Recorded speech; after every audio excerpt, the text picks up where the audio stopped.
Les chats et les mystères des meubles griffés. Un problème persistant avec une solution cachée. Introduction. Quand votre chat déclare la guerre à vos meubles. Il y a des problèmes qu'on accepte presque comme une fatalité en adoptant un chat.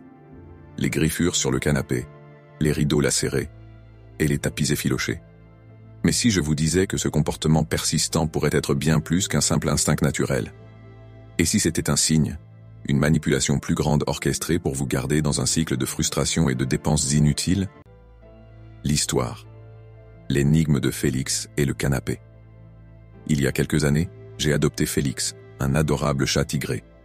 Tout allait bien, sauf une chose. Il semblait vouer une haine féroce à mon canapé en cuir flambant neuf. Peu importait le nombre de griffoirs que j'achetais, Félix retournait toujours à son objet préféré, mon canapé. J'ai essayé les répulsifs, les housses de protection, et même des heures de dressage. Rien ne fonctionnait. Chaque matin, je me réveillais pour découvrir de nouvelles griffures. Le problème persistant, et si ce n'était pas un hasard?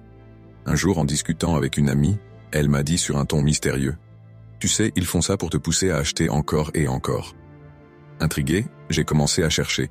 Et là, je suis tombé sur des théories étranges. Certains prétendent que les fabricants de meubles et les entreprises d'accessoires pour chats collaborent secrètement pour entretenir ce cycle. Des meubles attractifs pour les chats, des griffoirs peu efficaces, tout serait calculé pour vous faire consommer.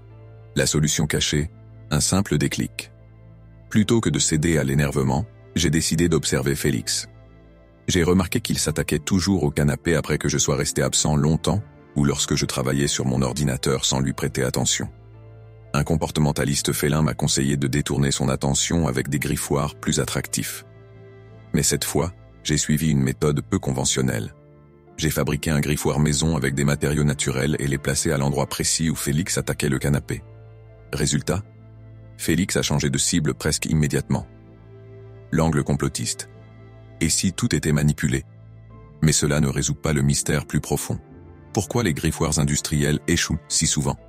Pourquoi les chats sont-ils attirés par les meubles coûteux et non les objets bon marché?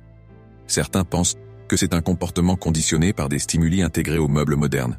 Des odeurs chimiques, des textures séduisantes pour les chats. Et derrière cela, une industrie qui sait que vos frustrations alimentent de son chiffre d'affaires. Conclusion, une réflexion plus large. Mon expérience avec Félix m'a appris qu'un problème persistant n'est jamais vraiment sans solution. Mais parfois, la véritable question est: pourquoi ce problème existe-t-il en premier lieu? Les chats griffent, c'est vrai. Mais la façon dont nous sommes poussés à gérer ce comportement mérite réflexion. La prochaine fois que votre chat attaque votre canapé, demandez-vous: qui profite vraiment de cette situation? Vous pourriez être surpris de la réponse.